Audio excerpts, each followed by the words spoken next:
مغرب سے NATO forces داخل ہو جائیں، مشرق سے بھارتی فورسز آ جائیں اور ہمارے ایٹمی دانت توڑ کر اور پھر ہمیں بھارت کے سامنے ڈال دیا جائے، نو ڈو ایز یو لائک.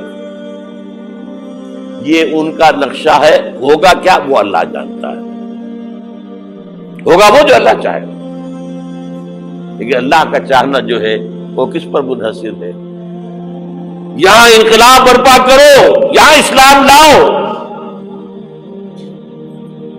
اگر دھندوں میں لگے رہو گے تو وہ خود بخود نہیں آ جائے گا انقلاب. صحابہ نے جانیں دی تھی، کتنی تکلیفیں اٹھائی تھی. 12 برس تک مکی دور کے اندر با نشہ درویشی در ساز و دمادم زن، جو پختہ شبی خدرا بر سلطنت جم سن. یوم طائف یاد ہے جو حضرت عائشہ فرماتی ہے کہ میں نے پوچھا تھا حضور سے کہ یوم احد سے زیادہ سختی بھی آپ پر کبھی آئی؟ یوم احد پر کیا ہوا تھا؟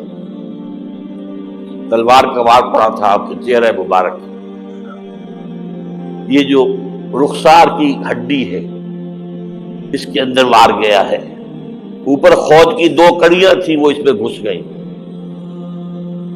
2 دندان مبارک شہید ہوئے. وہ خود کی کڑیاں ایک صحابی نے اپنے دانتوں سے پکڑ کے کھینچنے کی کوشش کی، دانت نکل گئے، وہ نہیں نکلی. کیا جتن کر کے نکالی گئی ہوگی تو خون کا فوارہ، اتنا خون گیا ہے کہ آپ بے ہوش ہو گئے، گر گئے. اور مشہور یہ ہو گیا کہ آپ کا انتقال ہو گیا، شہادت ہو گئی. یہ سیرت کبھی پڑھی ہے؟ حضرت عائشہ کے ہوش کا تو یہی دور تھا نا. یوم طائف میں جو آپ کیا تھی، بچی تھی، انہیں کیا پتا کیا ہو رہا ہے اس لوگ کے ساتھ. 3 دن تک حضور مکے کی گلیاں اور وہاں کے اوباش لوگ پتھراؤ کر گئے تھے اس امید میں کہ شاید وہاں کا کوئی سردار ایمان لے آئے. تو یہاں تو ابو طالب بھی فوت ہو گئے. یہی دنیا بھی سہارا تھا، خاندانی سہارا تھا ابو طالب کے ذریعے. اور گھر میں ایک دلجوئی کرنے والی رفیقہ حیات تھی، وہ بھی، ان کا بھی انتقال ہو گیا. آپ نے کہا یہ عام الحزن ہے. اب تو سب کو طے ہو گیا قریش کو کہ اب جیسے قتل کر دو. اسی لیے آپ گئے طائف، شاید وہاں کا کوئی بڑا سردار مانے، ایمان لے آئے مجھ پر تو میں اپنا مرکز ادھر شفٹ کر دوں. تینوں سے ملے ہیں، تینوں نے وہ جواب دیے ہیں، نکل جاؤ یہاں سے، میں تمہارے ساتھ بات بھی کرنے کو تیار نہیں. اچھا، تمہارے سوا کوئی نہیں ملا تھا اللہ کو نبی بنا کر بھیجنے کے لیے؟ دیکھو جاؤ، میں بات نہیں کرنا چاہتا، ہو سکتا ہے میں بے عزتی کر بیٹھوں، واقعی تم اللہ کے نبی ہو تو میں مارا جاؤں گا. جاؤ جاؤ جاؤ. یہ سلوک محبت کے ساتھ ہوا ہے. اور پھر چھوکروں کو، اسٹریٹ ارچنز جنہیں آپ کہتے ہیں، اشارہ کیا تھا، خبر لو ان کی، پتھراؤ ہو رہا ہے. ساتھ کوئی ہے ہی نہیں، ایک آدمی صرف، زید ابن حارثہ. اب سامنے سے پتھر آ رہے ہیں تو حضرت زید آگے آ جاتے ہیں، ڈھال بنتے ہیں. مجھے لگے پتھر حضور کو لگے، اب پیچھے سے آ رہے ہیں. چاروں طرف سے تو ڈھال نہیں بن سکتا. جسم لہو لہاب، خون جا کر جوتیوں میں جم گیا ہے، جوتی اتر نہیں دی. پھر وہاں سے واپسی پر جو دعا مانگی ہے، اللہم الیک اشکو ضعف قوتی وقلت حیلتی وہوانی علی الناس. اللہ تیری جناب میں فریاد لے کر آیا ہوں اپنی قوت کی کمی کا، اپنے وسائل کی کمی کا، اور جو ذلت و خواری ہو رہی ہے لوگوں کے سامنے. الا ملتقننی، مجھے کس کے حوالے کر دیا ہے؟ الا بعیدی یتجہمنی، یہ میرے اوپر ہجوم کر کے آ جائے، حملہ کرے. اور عدو من لگتا امرے، یہ دشمن کے حوالے میرا معاملہ کیا ہے، جو چاہے کرتے وہ.